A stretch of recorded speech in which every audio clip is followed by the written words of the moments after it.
Assalamualaikum warahmatullahi wabarakatuh. Alhamdulillah, nahmaduhu wa nasta'inuhu wa nastaghfiruh wa na'udzu billahi min shururi anfusina wa min sayyiati a'malina. Man yahdihillahu fala mudilla lahu wa man yudlil fala hadiya lahu. Asyhadu an la ilaha illallah wahdahu la syarika lah wa asyhadu anna Muhammadan abduhu wa rasuluh, amma ba'da. Hadirin dan hadirat yang dirahmati Allah, alhamdulillah kita mulakan semula kuliah kita. Walaupun kebanyakan kita masih lagi duduk pergi makan kuih raya, tapi kita mulalah kuliah ni. Sebahagian pelajar-pelajar belum lagi pulang ke universiti mereka, tapi saya lihat kalau kita tangguh kuliah ni nanti akan lebih lewat. Dan ramai yang mungkin kenuri raya, tapi alhamdulillah tuan-tuan kebanyakan dah ramai yang dah datang kuliah semula. Saya baru-baru ni bersembang dengan pihak yang terlibat dalam menguruskan hospital, dan salah satu perkara yang dimaklumkan kepada saya ialah hospital banyak kata yang penuh semasa raya dan selepas raya dan beberapa hari sebelum raya. Kalau katil penuh selepas hari raya, kita boleh fahamlah, mungkin sebab dia kerana banyak makan kuih raya ke, lekat ketupat ke, jadi terpaksalah masuk hospital. Tetapi dimaklumkan ia penuh disebabkan kerana, bukan kerana itu, tetapi kerana anak-anak sebahagiannya menghantar ibu bapa yang uzur ke hospital sebelum hari raya atas alasan doktor kata tengok okey je, you punya ayah ni ataupun you punya mak ni okey je. Tak, dia kata dia tak okey, supaya anak-anak boleh beraya di rumah. Dan selepas daripada raya, anak-anak pun nak raya lagi, mereka tak main-main ambil mak bapak mereka. Duduklah mak bapak mereka di hospital, dan doktor jenuh duk panggil mereka main ambil mak bapak mereka, supaya mereka mau tak ganggu mereka pada hari raya. Dan ini adalah merupakan satu musibah. Dan semalam saya bercakap kepada asnaf fakir miskin ini. Kita ni selalu sebut asnaf, kalau fakir miskin lah. Asnaf ni maksudnya kelompok-kelompok ataupun puak-puak atau golongan-golongan. Sinfun, puak. Sinfan, dua puak. Asnaf, puak-puak. Tapi kita bila sebut asnaf, kita kata orang miskin. Asnaf tu bukan maksud orang miskin. Asnafuz zakat maksud kelompok-kelompok yang layak terima zakat. Kalau asnaf saja maksudnya kelompok-kelompok lah, plural, jamak, satu sinf. Kalau kita tunjuk dia ni asnaf, maksudnya dia kelompok-kelompok lah. Tapi kalau kita kata maksud kita dia tu orang miskin, asnaf dia orang miskin lah. Salah satu asnaf tu miskin. Dalam asnaf tu juga ada orang kaya. Mujahidin mungkin kaya, pelajar penuntut ilmu mungkin dia ada duit, tapi dia berhak dapat zakat. Ibnu Sabil, dia terputus perhubungan perjalanan, tetapi dia di negeri dia mungkin ada duit. Itu semua asnaf. Bahkan wal amilina 'alaiha, mereka yang bertugas untuk zakat tu, macam maib umpamanya, dia asnaf, dia di kalangan asnaf tu. Tapi tak apalah, saya bercakap dengan golongan fakir miskin ni, dah tua-tua sakit, dan saya bagi tahu mereka bahawasanya kena doa dalam hidup ni. Yang pertama, kena doa supaya Allah bagi kita ni di dunia pun baik, di akhirat pun baik.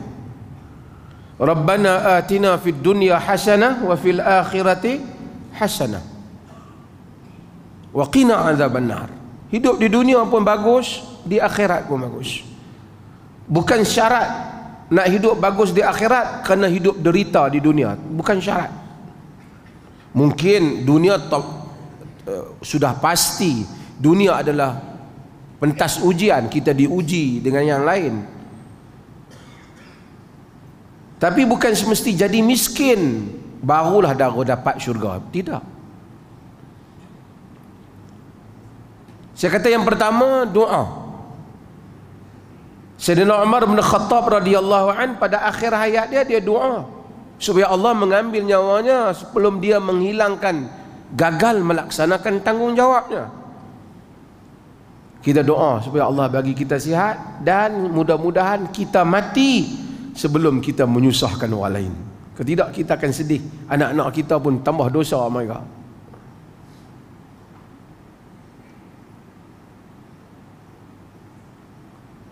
Kedua, kita kena usaha untuk mengelakkan diri kita daripada jatuh ke dalam kerosakan. Wa inna li nafsika 'alaika haqqa, pada diri kamu ada hak. Maksudnya kalau satu orang duduk tengah panas, mari berteduh, dia dapat pahala.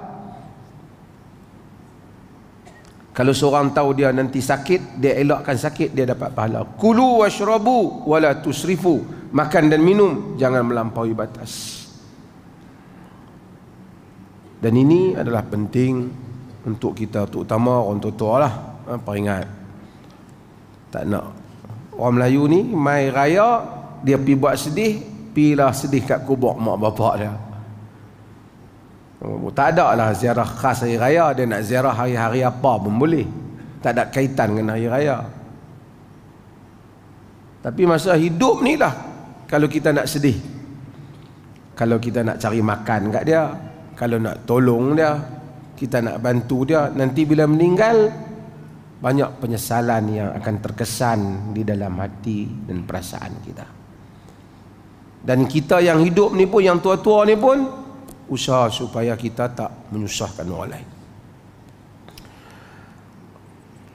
Sifatul yadain halil julusit tasyahud, keadaan dua tangan, sifat dua tangan hal semasa duduk tasyahud. Tak tahu dia terjemah macam tak, saya terjemah sepintas saja. An Ibnu Umar radhiyallahu anhuma anna Rasulullah sallallahu alaihi wasallam kana idza qa'ada lit-tashahhud wada'a yadahu al-yusra ala rukbatihi al-yusra wal yumna ala al-yumna wa aqada 53 wa ashara bi isbi'ihi as-sababati, rawahu Muslim. Wa fi riwayatin lahu, bagi riwayat yang lain bagi Imam Muslim juga, wa qabada asabi'ahu kullaha wa asyara billati talil ibham. Hadis daripada Ibnu Umar radhiyallahu an, anna Rasulullah sallallahu alaihi wasallam, bahawa Rasulullah sallallahu alaihi wasallam, hadis ni Ibn Hajar telah potong dia punya sabab kepada sahabat sebut hadis ni. Dalam riwayat Muslim tu ada sedikit lagi depan bagi hadis ni. Dalam depan hadis tu ialah hadis Ali bin Abdul Rahman Al-Ma'ari Dia kata bahawasanya ra'ani Abdullah bin Umar wa ana a'basul hasa. Abdullah bin Umar tengok masa dia solat, dia duk pegang batu-batu kecil. Tuan-tuan, masjid Nabi tak ada kapet. Jadi sahabat solat atas pasir, ada batu-batu kerikil, ada batu-batu. Jadi bila solat ada batu. Kita ni ada kapet. Saya tengok kapet Masjid Alwi ni macam dah tak cantik dah.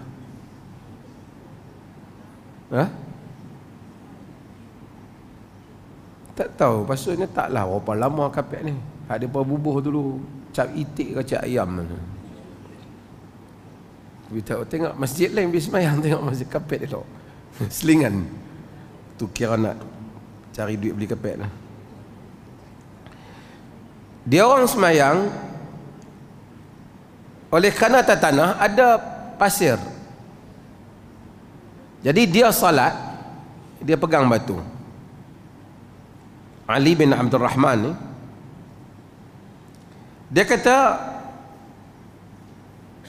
falamman sarafa nahani.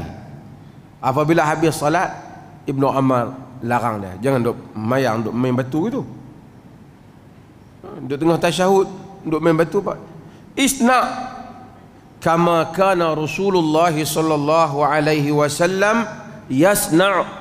Buat macam mana Rasulullah sallallahu alaihi wasallam buat.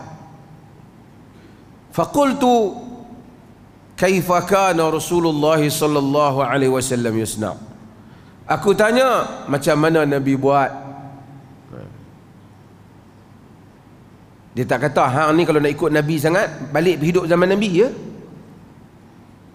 Setengah orang tu dia duk kata macam tu kan, bila orang kata ikut sunnah, nak ikut balik naik unta, dia rasa dia pesenda orang yang kata tu, tapi itu adalah mengeluarkan dia dari, boleh mengeluarkan dia daripada Islam.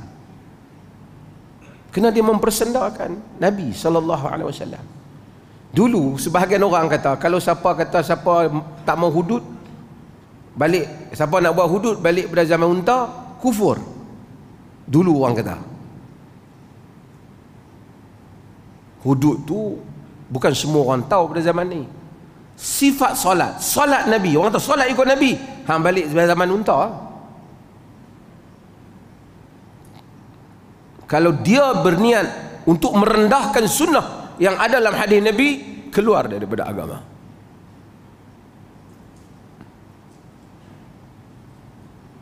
Tak payah duk hana-hana lah. Ini soal akidah. Okey. Bila dia kata demikian, barulah datangnya hadis yang kita baca ini, yang akan kita hurai ini. Hadis ni ia diriwayatkan oleh Imam Muslim. Imam Muslim ni gelaran dia Abul Husain Muslim ibn Hajjaj bin Muslim Al-Qushairi. Imam Muslim daripada Bani suku Qushair bin Ka'ab bin Rabi'ah bin Amir bin Sa'sa'ah. Ini satu bani yang besar, terkenal. Dan Imam Muslim ni lahir pada tahun 204 Hijrah. Sebagian riwayat kata 206 Hijrah. 204 Hijrah, siapa meninggal?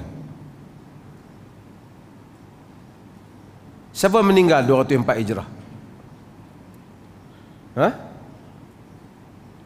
Siapa meninggal 204 Hijrah? Tuan-tuan keluar mazhab.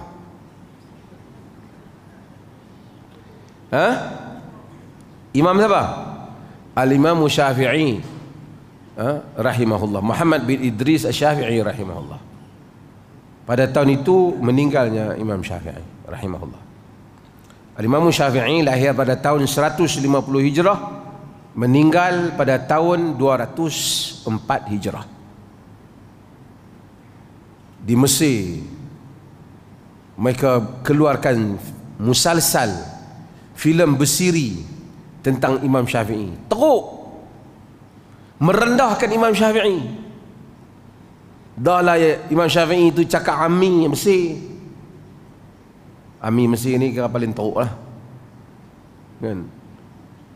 Lepas tu dia tunjukkan Imam Syafi'i itu macam tak apa pandai. Imam Syafi'i ni antara ilmu yang dia pandai ialah perubatan, tib. Sehingga orang kata kalau tengok Imam Syafi'i bercakap tentang tib, seolah-olah dia tak tahu ilmu lain melainkan ilmu tib, ilmu perubatan.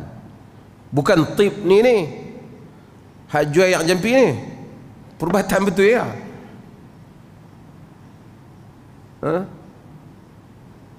Ilmu tib. Filem tu dia tunjuk Imam Syafi'i tak reti apa. Tengok orang Kristian pandai tib, belajar dengan orang Kristian dengan rendah diri. Dia downgrade kan Imam Syafi'i. Mesir. Dia tak kata apa lah. Kalau Saudi keluar, dia tuduh benda lain lah kan. Al-Imam Syafi'i lahir, meninggal pada tahun berkenaan. Takdir Allah pada tahun itu juga, jika benar pada sebahagian pandangan ahli sejarah, lahirnya Al-Imam Muslim Ibnul Hajjaj bin Muslim Muslim Al-Qushairi, dan dia meninggal pada tahun 261 Hijrah. Berapa lama antara Imam Muslim dengan kita? Kita tahun ni berapa? 1000 berapa? 444. Imam Muslim meninggal tahun 261. Berapa lama antara kita dengan Imam Muslim? Dan Imam Muslim ini dia di Naisabur. Tuan-tuan dengar kata An-Naisaburi, An-Naisaburi, di Naisabur. Naisabur sekarang dia berada di dalam wilayah Iran.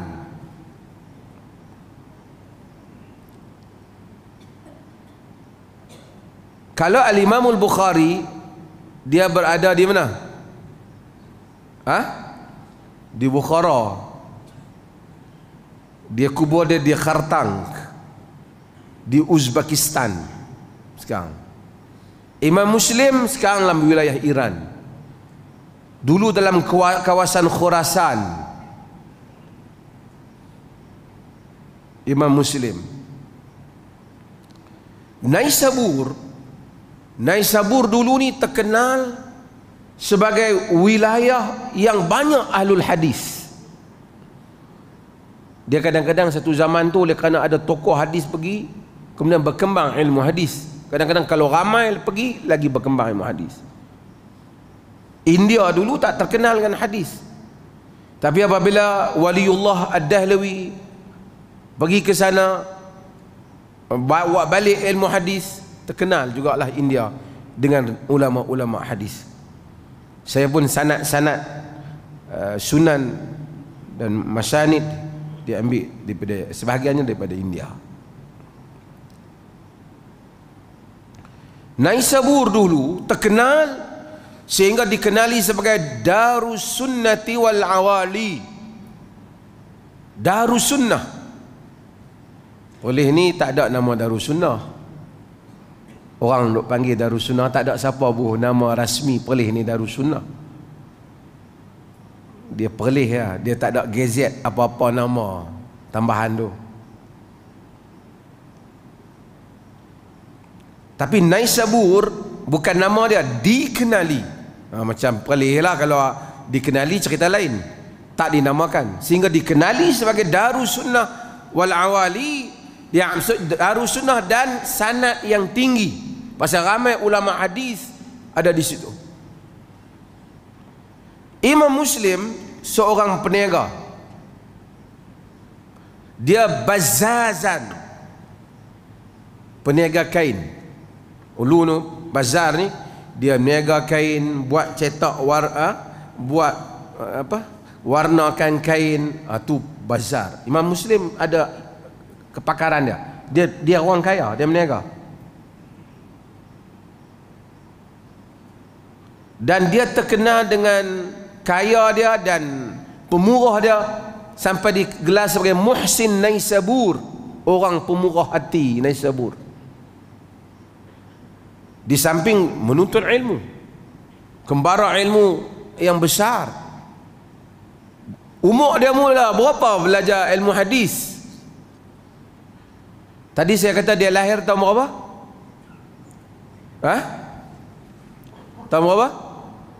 204. 218 Hijrah Imam Muslim mula mendengar hadis.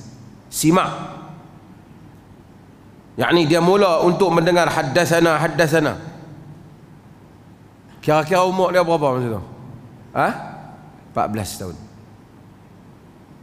Dia mendengar daripada Basrah, kemudian dia ke Hijaz. Hijaz ini wilayah sekarang Saudi ya. Di Madinah, dia ke Mekah pasal haji, kemudian dia ke Madinah, kemudian dia ke Mesir. Tuan-tuan jangan tahu bukan ada flight tiket masa tu. Booking tiket ke naik bas kan tak ada. Ni dia panggil rihlah fi talabil hadis, pengembaraan dalam menuntut ilmu hadis. Orang yang tak mengembara ni kurang hadis dia, melainkan dia duduk pada satu tempat yang banyak muhaddis, seperti Imam Malik. Dia duduk di Madinah. Kebanyakan orang pusing dunia ni, daripada Hijaz ke Mesir, daripada Mesir ke Syam, daripada Syam ke Iraq, kemudian balik semula ke Khurasan, untuk boleh jadi apa yang dia jadi. Antara guru besar dia ialah Al-Imam Muhammad bin Ismail Al-Bukhari. Peniaga dia kaya dia. Tuan-tuan, sikit saya nak sentuh sebelum nak masuk hadis ni tentang Imam Muslim.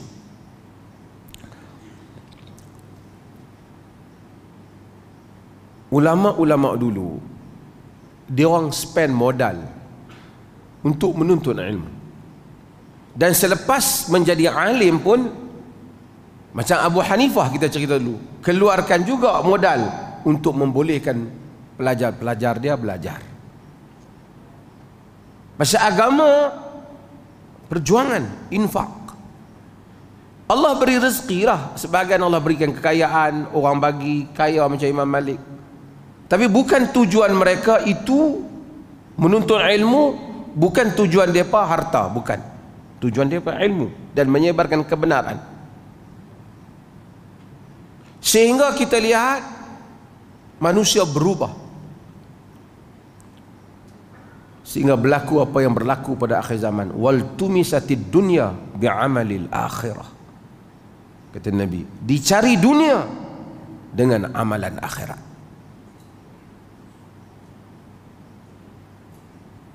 Saya dengar, saya tahu perkembangan. Cerita sikit lah. Dia kata perlih panas ya. Panas ni pasal matahari panas 2-3 hari ni. Sebahagian daripada krisis di kalangan golongan agama ialah kerana bukan isu ilmu sangat, sebahagiannya isu ilmu, tapi isu dunia, dalam merebut dunia. Saya bila dapat satu report ni, saya tak sebut nama ni, umum dah, pengajar umum. Hari tu ada pihak polis jumpa saya, cerita tentang kena bagi peringatan tentang orang ramai ni kadang-kadang kena scam tentang kutipan-kutipan duit.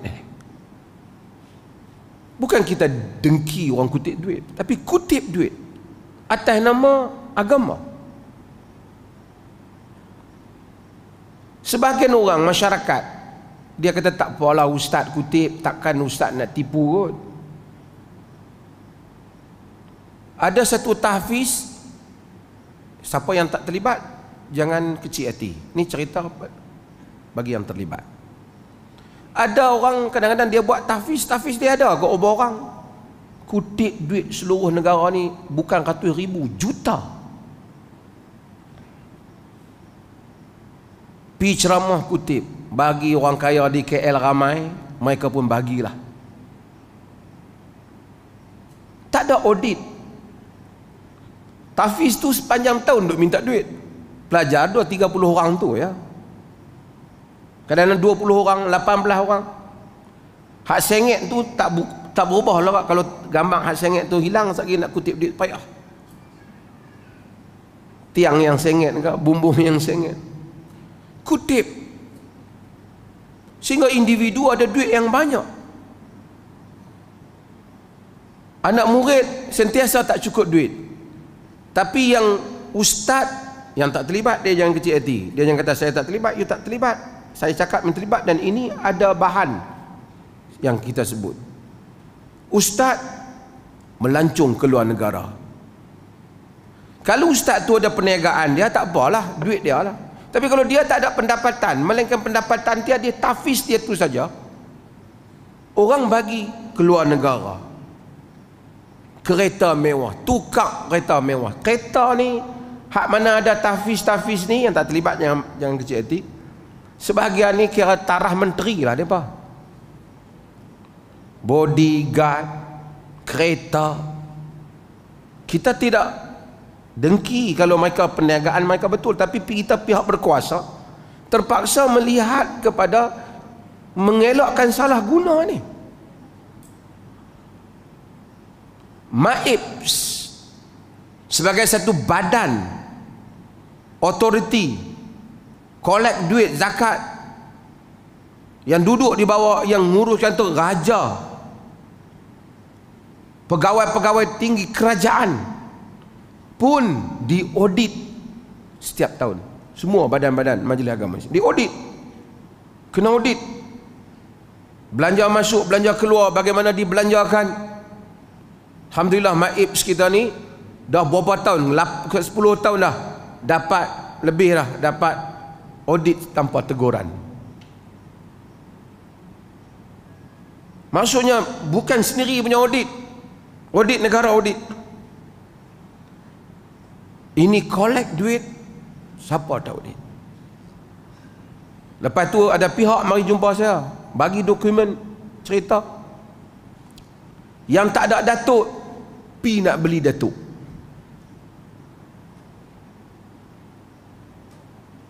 Bila datuk tak dapat, duit dah bayar, pakailah juga datuk. Ustaz datuk apa tak tahu. Kononnya kalau ada datuk baru boleh berdakwah lah kot. Bukan ada apa datuk ni. Tapi dalam ceramah dunia, jangan lihat pada pangkat dengan apa. Saya bukan kata salah dapat datuk. Saya pun pakai gelaran tu dalam negeri ni. Tapi bukan orang cari yang tu, apatah lagi spend duit untuk itu. Orang menega mungkin ada tujuan mereka, tapi kalau orang agama, apa tujuan dia? Saya cakap umum ni, siapa yang tak terlibat dia jangan terasa. Apa tujuan dia? Dan harta yang orang bagi tanpa diaudit. Kita bercakap tentang scammer. Bagi duit ke orang, bagi duit ke orang. Ini pun bagi duit dimanipulasikan di atas satu semangat agama. Kononnya untuk membebaskan diri pada dosa, cari bagilah. Akhirnya akaun yang begitu banyak tanpa kawalan. Sebab tu kita kata kutip duit ni semua negeri mesti mengikut peraturan. Tak boleh satu orang main-main dia kutip duit orang. Tuan-tuan, saya nak buat apa, dia kutip. Apa yang dia nak buat kita tak tahu. Dan kita dampak banyak report. Duit berpeti-peti ada dalam rumah. Boleh belanja macam-macam. Ini report daripada mulut yang melihat dan mengurus. Bila berkelahi, mereka lari, mereka bagi tahu kita apa yang berlaku.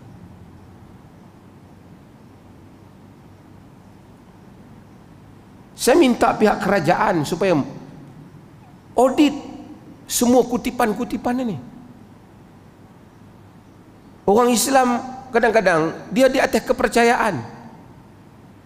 Dia kata happy, dia bagi dengan jujur, tapi trust because of religion, because of belief, and you manipulated belief tu, manipulate belief tu,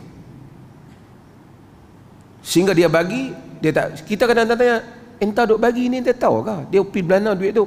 Tak tahulah, saya kira dapat pahala sudahlah. Sebab tu kita bukan nak bagi, boleh bagi. Saya tak nafi, saya pun secara personal ada orang bagi di atas bagi. Mungkin dia suka dengar ceramah saya, tapi saya akan clearkan pada dia, entah bagi untuk apa. Kalau dia kata tak ada, memang nak bagi sajalah, duit raya ke duit apa, okey, clear. Kalau entah abang kata aku anak tak cukup makan ke apa, anak alhamdulillah cukup makan, ada gaji. Setakat nak makan tu lepaslah, aku bermak nak pergi makan tengah malam ada lagi. Tapi saya nak sebut hal ini supaya kita tidak terlepas. Kadang-kadang benda ni perlu disebut. Marah orang pengusaha ni, dia dengki, Mufti Perlis dengki kami banyak duit. Saya tak dengki, alhamdulillah. Tapi ini adalah harta orang Islam. Di seluruh Malaysia ni, tuan-tuan tengok, collect duit. Semua orang pakai buat tahfiz, buat sekolah agama, dan sebahagian dalam Perlis ni. Saya suruh kita perhatikan, kenapa tak mau ambil kelulusan daripada JAIBS untuk tengok keadaan pelajar. Tuan-tuan tahu ada sekolah yang terbakar. Bila terbakar baru tahu pintu satu, pelajar tak boleh keluar. Lepas tu bila ulas pasal terbakar, apa ustaz kata? Mereka telah mendapat pahala syahid. Betul lah. Tapi kita tak boleh memudahkan seperti itu. Kemudian orang seluruh Malaysia sentimen bagi duit. Sekarang kita tanya, duit tu pergi mana? Ibu bapa yang tanya, ibu bapa tu sendiri tanya, ke mana duit tu semua pergi? Manipulasi golongan agama ini mesti dikawal. Kerana Tuhan sifatkan al-ahbar wal ruhban, orang agama ni la yakuluna amwalan nas bil batil, makan harta orang ramai dengan batil, sebahagian mereka. Pasal orang mudah. Tuan-tuan, saya nak jual ni sekian. Kalau tuan-tuan orang biasa, orang tak beli.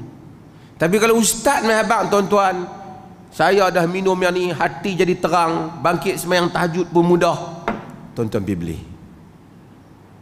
Apa kaitan dengan sembahyang tahajud pula? Tapi benarkah?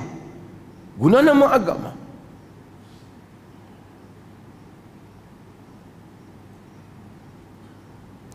Fawailu lilladzina yaktubuna alkitaba biaydihim thumma yaquluna hadha min indillah liyashtaru bihi thamanan qalila. Allah kata, Allah tempelak ahlul kitab. Celaka orang-orang yang menulis kitab dengan tangan mereka, kemudian menyatakan ini daripada Allah untuk membelinya dengan harga yang murah. Guna nama agama. Kita memang menentang hal ini. Kalau kita mau, kita boleh membuat langkah yang sama. Kita pun walaupun tak pandai jugalah bercakap, boleh jugalah nak manipulasi orang. Ceramah sikit bagi tuan-tuan sedih, tuan-tuan tolong bagi duit sikit kat saya, kerana saya nak buat apa. Saya ingat tuan-tuan pun bagi. Tapi itu bukan jalan yang benar. Dan kalau wang orang diambil dengan cara yang tidak benar, ia adalah mungkar, dan mungkar itu mesti dicegah. Dan pihak berkuasa mesti mencegah. Sama ada orang awam tak boleh kutip duit orang. Bagaimana golongan agama boleh kutip duit sampai ratus ribu tanpa kita bertanya ke mana duit itu pergi?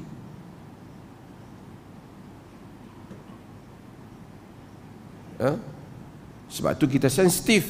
Sebahagian tempat kutip duit, dia kutip di negeri lain kena ambil. Dia kutip di Perlis, peraturannya ada, peraturan kena ada. Ani bin Umar radhiyallahu an, kata Ibnu Umar radhiyallahu an, anna Rasulullah sallallahu alaihi wasallam adalah Rasulullah sallallahu alaihi wasallam kana idza qa'ada litasyahud, Nabi apabila duduk untuk tasyahud, wada'a yadahu al-yusra ala rukbatihi al-yusra, baginda meletakkan tangannya yang yusra mana? Tangannya yang kiri di atas lututnya yang kiri. Ini semasa tasyahud. Wal yumna 'ala al-yumna, dan tangannya yang kanan di atas lutut yang kanan. Maksudnya tangan bukan diletak atas di paha ni, tapi diletak di lutut dalam riwayat ini. Wa aqada salasatan wa khamsin, dan dia membentuk 53. 53 ni tuan-tuan mungkin tak faham, yang ni dia cara orang Arab dululah depa kira. Depa kira 1, 2, 3, 4, 5. Dia kira macam tu. Hak ni dia tak masuk. 6. Kalau sampai 9, kalau dia kira 10, dia kira macam ni. Kemudian 20 antara ni, 30 ni jari-jari orang Arab. Kalau 50 dia macam ni. Yang ni 3, yang ni 5. Itu dia kata 53. Jadi dia kata Nabi macam ni jari dia. Wa asyara bi isbi'ihi sababah, dan dia mensyaratkan dengan jari dia. Jadi begitu Nabi SAW di dalam salat. Di sana ada riwayat daripada Wa'il bin Hujur yang menunjukkan baginda buat macam ni juga. 3 ni, 2 ni, tapi yang di tengah ini wusta dengan ibham dilengkungkan, dibuat lengkungan yang seperti ini. Juga ada riwayat yang diluruskan semua, tapi diisyaratkan juga hanyalah jari telunjuk saja. Kesemuanya itu ada di dalam riwayat, dan dia menyebut di dalam riwayat ni, wa fi riwayatin lahu, di dalam riwayat dalam Muslim juga, qabada asabi'ahu kullaha, dia genggam semua jarinya, wa asyara billati yali, dia genggam semuanya. Maksud semuanya digenggam. Digenggam semuanya, tapi wa asyara billati talihal ibham, dia mengisyaratkan dengan jari yang selepas jari itu ibu jari. Jari apa? Selepas jari itu ibu jari. Jari telunjuklah. Dan ini semua ada di dalam riwayat-riwayat yang disebut di dalam hadis ini, dan ini salah satu daripadanya yang Nabi SAW lakukan. Para ulama kesemuanya mereka bersepakat bahawasanya Nabi SAW apabila duduk tasyahud, baginda mensyaratkan jarinya, sama ada dengan ini ataupun begini ataupun dengan bergenggam begini. Kesemuanya itu ada di dalam riwayat Nabi. Yang penting Nabi dengan jari telunjuknya membuat isyarat ketika duduk tasyahud. Cumanya mereka berbeza pendapat, adakah baginda menggerak-gerakkannya ataupun tidak. Dan kalau baginda menggerakkan sekali, mengisyaratkan sekali, masa bila baginda syaratkan ataupun berterusan menggerakkan. Di sudut jari itu ada isyarat jari telunjuk itu tidak ada pertikaian di kalangan para ulama.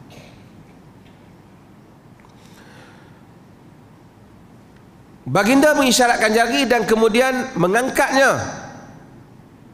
Itu ada perbincangan kalangan ulama, kerana tidak ada riwayat yang memberitahu angkat masa bila. Di kalangan mereka ada menyatakan baginda mengangkatnya, menggerakkannya ketika mengangkatnya, menganggap Nabi mengangkatnya ketika sebutan nama Allah. at-tahiyyatul mubarakatus salawatut thayyibatu lillah, ataupun as-tahiyyatu lillah, as-salawatu at-thayyibat. Apabila ada Allah saja digerak. Tapi jumhur menyatakan dia menggerakkannya ketika syahadah, asyhadu an la ilaha illallah. Dari segi riwayat hadis tidak ada, tetapi ada dalam riwayat Ibnu Umar di luar salat, dia mensyaratkan dengan jarinya ketika menunjukkan asyhadu an la ilaha illallah wa asyhadu anna muhammadar rasulullah, menunjukkan syahadah, menunjukkan tauhid. Jadi jumhur, yakni majority dalam mazhab, kebanyakan kata masa asyhadu an la ilaha illallah wa asyhadu anna muhammadan abduhu wa rasuluh, ataupun dengan tasyahud Abdullah bin Abbas, asyhadu an la ilaha illallah wa asyhadu anna muhammadar rasulullah, ketika itu digerakkan sekali ketika itu. Adakah baginda berterusan menggerakkan jari, terus gerak macam ni, tergerak macam ni? Hal ini khilaf di kalangan ulama. Majoriti para ulama menganggap menggerakkan jari secara berterusan ialah pendapat yang dhaif. Pendapat yang dhaif. Walaupun di sana ada riwayat, antara yang menyokong bergerak terus ni ialah Al-Albani rahimahullah ta'ala, sebab tu dalam buku dia, dan itu juga ada dalam qaulam sebagian dalam mazhab Malik, dan juga pendapat tu disokong oleh Ibn Baz, disokong oleh Ibn Utsaimin. Bukan disokonglah, mereka mempunyai pendapat yang sama. Namun kebanyakan para ulama hadis, mereka bincang isu ni di mana menyebabkan berlaku khilaf itu. Tuan-tuan kena dengar ni, hak muda-muda lah, hak yang tua-tua pun kira boleh kuat lagi lah kalau nak ingat. Dia macam ni, saya sebut tadi, di sudut isyarat jari itu semua tidak berbeza. Tapi ada riwayat yang menyatakan yuharrikuha, dia menggerakkannya. Riwayat yang menyatakan dia menggerakkan itu, dia datang melalui rawi Zaidah bin Qudamah. Zaidah bin Qudamah ini siqah, tak ada masalah, dia dipercayai. Tapi ulama hadis timbulkan, dia mengambil, dia ialah daripada anak-anak, daripada mereka yang mengambil daripada Asim bin Kulayb. Masalahnya ialah semua anak murid yang mengambil daripada Asim bin Kulayb yang lain meriwayatkan hadis yang sama, tapi tak ada menggerakkan ni. Dia saja yang ada benda ni, perkataan menggerakkan jari ni. Jadi ini timbul satu bab. Saya nak bagi faham tuan-tuan. Kalau 10 orang main dengar kuliah saya dalam satu benda yang saya cerita, satu orang, kemudian 10 orang ni menceritakan kepada satu orang yang lain, yang tak jumpa, yang tak hadir kuliah. Kena tuan-tuan kena bayang zaman dulu, bukan zaman sekarang. Zaman sekarang tak apalah, ada rakaman. Dulu hanya mulut ke mulut. 10 yang pergi ni cerita benda sama, tapi satu orang ni dia cerita lain sama dengan yang 10 tu juga, cuma ada tambahan yang tak ada kat 10 lain. Faham tak tuan-tuan? Tuan-tuan faham cerita saya ni? 10 orang ni mai cerita kat kita. 10 cerita ni sama. Dia ni yang ke sebelah ni pun sama juga, tapi yang sebelah ni ada tambahan, ada addition dia, ada benda yang tambah. Yang tambah ni nak dikategorikan apa? Ulama hadis berbeza pendapat tentang masalah ni. Sebelum tuan-tuan fikir, saya suruh dia azan dulu. Bismillah. Hadirin yang dirahmati Allah, berlaku perbincangan di kalangan para ulama bagi tambahan-tambahan yang didatangkan oleh rawi yang dipercayai. Kalau rawi itu tak dipercayai, no issue. Tapi masalahnya apabila rawi itu dipercayai, dia membawa satu tambahan yang tak ada kepada kawan-kawannya. Contohnya hadis ni, hadis Wa'il bin Hujur yang dibawa oleh Zaidah bin Qudamah yang menyatakan summa rafa'a isba'ahu fara'aituhu yuharrikuha. Kemudian Nabi mengangkat jarinya dan dia menggerak-gerakkannya. Angkat apa? Menggerak-gerakkan jari. Yad'u biha, dia doa. Bagi golongan yang kata tambahan ini boleh dipakai, dia di bawah bab ziyadatus thiqah. Ziyadatus thiqah ni satu bab dalam ilmu hadis, iaitu apabila rawi yang trusted, rawi yang dipercayai tadi ini membuat satu penambahan yang tak ada kat kawan-kawan dia. Tuan-tuan faham cerita saya ni? Dalam semua riwayat tak ada gerak jari. Dia kata ada gerak jari, sedangkan sumber yang mereka ambil sama.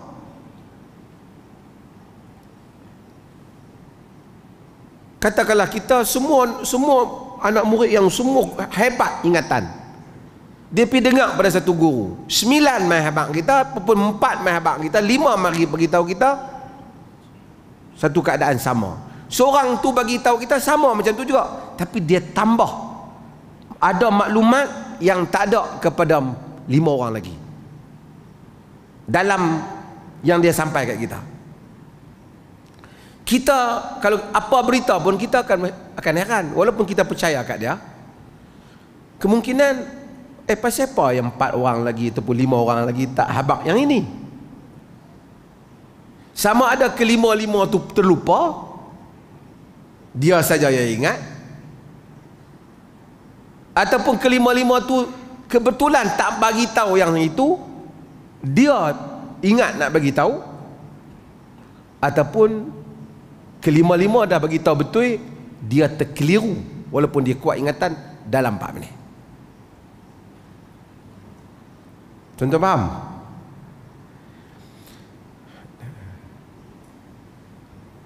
So, riwayat Zaidah bin Qudamah ini yang berbeza dengan kawan-kawan dia, dia panggil Ashabun Asim bin Kulayb, yang daripada pelajar-pelajar Asim bin Kulayb, yang tak ada masalah wa yuharrikuha ataupun yuharrikuha fara'aituhu yuharrikuha, aku melihat baginda menggerakkan jari. Mereka semua tak ada ni. Di sisi sebagai ulama, dia kata diterima riwayat ni sebab dia ada maklumat tambahan. Hak kata terima tu macamlah Albani, Ibn Bas pun setuju, dan sebagai ulama dalam mazhab Malik. Yang lain kata ini syaz. Syaz maksudnya apa? Janggal, bercanggah dengan orang, bercanggah dengan orang. Maksudnya 6 orang tak bagi tahu macam ni, kau seorang je bagi tahu ni, walaupun aku percaya kat kau, tapi yang 6 lagi pun dipercayai juga. So kita anggap kemungkinan dia terkeliru. Tuan-tuan faham? Majoriti para ulama menganggap yang gerak jari ni, riwayat ini syaz, ganjil, terkeliru, tak boleh pakai. Maka mereka tidak menggerakkan jari. Dan itulah pendapat kebanyakan ulama. Beberapa orang ulama menyatakan no, acceptable, accepted, the narration is accepted because this we consider or categorize as ziyadatus thiqah. Dia panggil extra addition from the narrator. Tambahan, riwayat tambahan daripada rawi.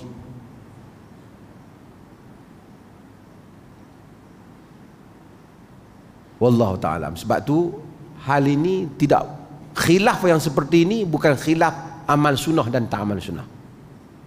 Kalau kita tengok orang yang tak mau menggerakkannya, dia memakai kaum jumhur. Kalau kita melihat orang yang menggerakkan jari, dia memakai pendapat minoriti. Artinya kalau kita tengok orang gerak jari, tak payahlah pergi kepak jari dia. Dan kalau kita tengok orang yang tak menggerakkan jari dan dia menggerakkan asyhadu an la ilaha illallah wa asyhadu anna muhammadar rasulullah, tidaklah perlu kita menganggap itu mukhalafah dengan sunnah, tidak juga mukhalafah dengan sunnah. Bahkan itu tidak menggerakkan jari itu pendapat jumhur. Hadis dari segi teknikal hadis, hadis yang menyatakan menggerakkan jari pun tak kuat. Hadis yang menyatakan tidak menggerakkan jari pun tidak kuat. Maka dalam hal ini mempunyai keluasan di dalam mengamalkan perkara-perkara yang kita sebutkan itu. Wallahu ta'ala alam. Lebih masalah tu.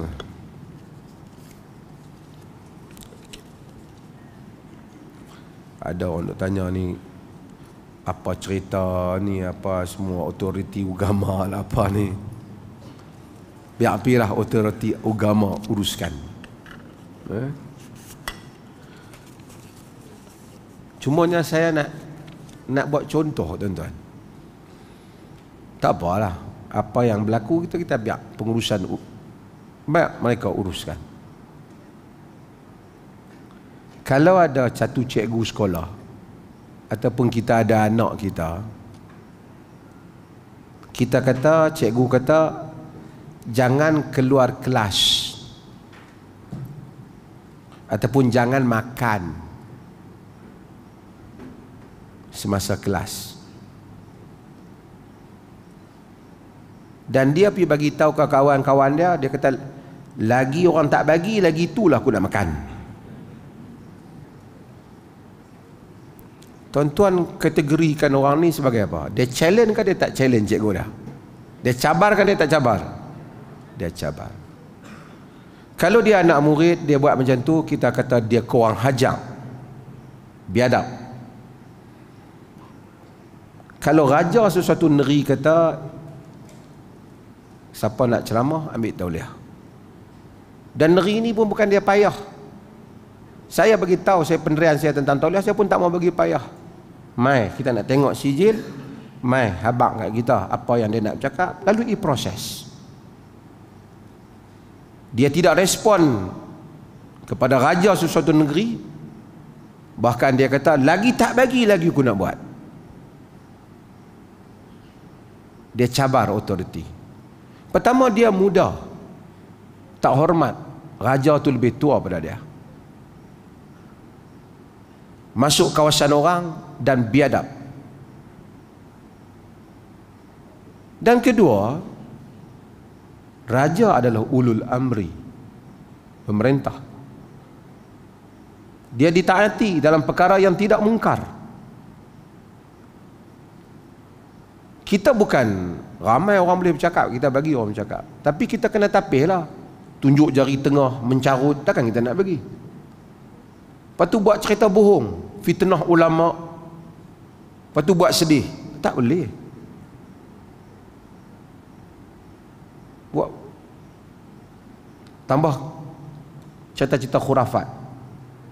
Firaun buat apa? Bangunan berapa kilometer. Kartun, kita tak mau orang superstition, karut.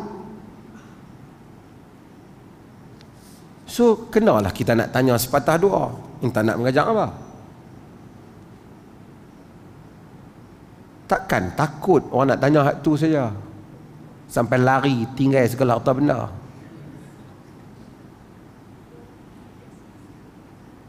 So simple. Tuan-tuan tengok ada beberapa orang ustaz-ustaz sunnah di negeri lain, mereka kenal, mereka bagi kerjasama, mereka pergi. Lalu mereka mereka komplain lah, mereka kritik lah. Saya pun kritik, tapi bagi ke saya hadir. Saya tak penting soal jawab. Lakukanlah. Jangan biadab. Kita muda, pemerintah tu berumur pada kita. Ada akhlak. Akhlak ni bukan pergi ceramah menangis-menangis orang bagi duit dia, bukan. Akhlak ni sesuatu yang kita amalkan dalam diri kita. Hormati orang lain. Kalau nak jadi tasawuf, yang tu tasawuf. Akhlak. So tuan-tuan fahamlah saya jawab tu. So proses ni biar lah. Tuan-tuan duk setengah orang duk takut. Ni bukan bola apa Manchester lawan Real Madrid ke apa. Biar proses lah, kan. Biar dia berjalan dalam proses dia. So undang-undang dia berjalan. Dia macam ni lah dan dunia. Apabila orang berbudi, kita berbahasa. Kalau satu orang datang dengan cara yang baik, mungkin orang pun layan dia dengan cara yang baik. Betul tak? Tapi kalau orang datang dengan biadab dan takabur, bongkak, mungkin seperti mana dia datang, seperti itulah juga yang dia akan perasan diri dia dilakukan.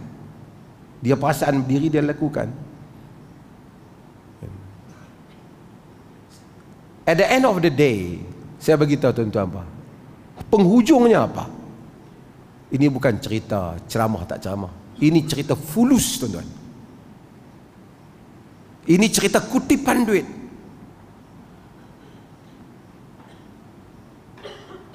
Ini cerita pendapatan, tuan-tuan. Kalau cerita kuliah, ya, peralih ni kuliah, tuan-tuan pun tak akan nak pergi. Banyaklah mengaji. Fulus. Kalaulah negeri kita ni tak ada duit sangat, Malaysia ni, kita ajak pergi dakwah, banyak lagi pergi dakwah ke orang asli. Mana orang mau pergi kan? Kita nak pergi pun jenuh. Alhamdulillah lah sahabat-sahabat kita duk pergi. Hak tu tak ada fulus, tuan-tuan. Orang tak bertengkap. Siapa nak pergi ceramah ke orang asli? Siapa? Tak ada orang ceramah. No fulus, tuan-tuan. Pergi ajak non-Muslim masuk Islam. Pergi dakwah, pergi ceramah kat non-Muslim, buat soal jawab non-Muslim. Mana orang minat? No fulus. Ini cerita fulus, tuan-tuan. Cerita fulus. Cerita fulus ni mesti dikendalikan dengan berhemah lah. Ada orang yang jujur, saya tak nafikan. Ada yang jujur, ada yang betul-betul nak berdakwah. Tapi kalau betul-betul kita bagi ruang, mainlah minta. Of course lah, bila minta apa-apa pun orang tanyalah dulu. Nak minta apa? Dulu mengaji di mana? Orang nak tanyalah. Oh saya buka-buka langit turun dapat ilmu. Oh tak boleh lah. Saya pernah pergi duduk di negeri Arab berapa tahun, saya boleh cakap Arab sikit-sikit. Oh tak boleh lah. Kita nak tahu lah mengaji di mana. Oh mainlah sijil, tunjuklah ke orang awam sijil saya apa, supaya orang awam tahu awak sijil apa, mengaji di mana. Hak duk kritik Ibn Taymiyah lah apa, awak baca ke? Awak boleh baca ke buku dia tu? Itu sajalah. Mudah-mudahan Allah rahmati kita semua. Tak usah susah hati.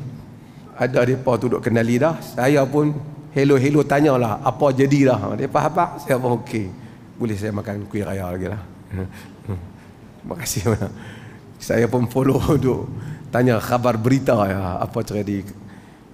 Kalau apa tegang sangat, kita pun bagi pendapat. Kalau tak tegang, biar penguat kuasa jalankan urusan ya, tanpa kita campur tangan. Sekian, wassalamualaikum warahmatullahi wabarakatuh.